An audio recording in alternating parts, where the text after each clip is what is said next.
Guys, ay, mainit. Luto tayo guys na aray ko. Good afternoon guys. Luto tayo ng hapunan.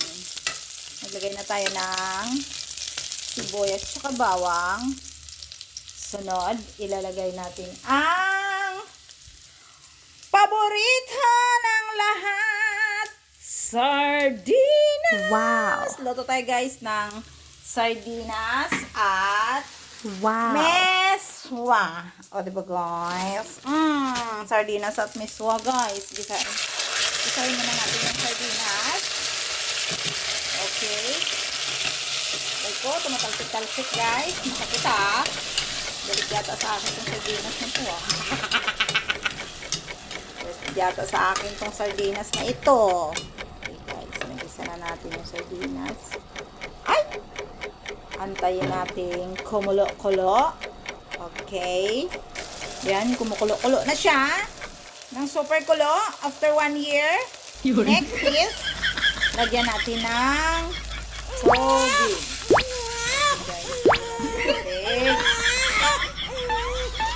Okay, lagyan natin ng tubig.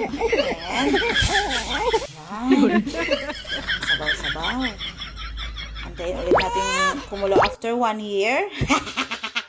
After 1 year. Okay, wait.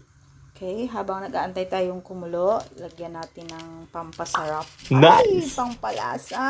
Ang mga pampalasa dyan. Okay. And, lagyan natin konting pamenta. Oh my gosh. Okay. Mag-antay ulit tayo hanggang kumulo. Okay, after 1 year, charot.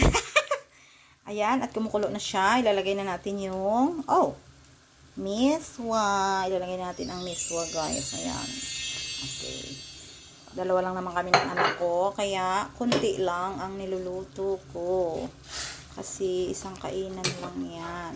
Okay, guys. Oh, ang bango-bango talaga ng sardinas. Walang sasawa sa sardinas na ito. Tapos, lagyan natin ng konting asin. Okay. Okay. Antay natin muna maluto yung miswa. Okay, guys.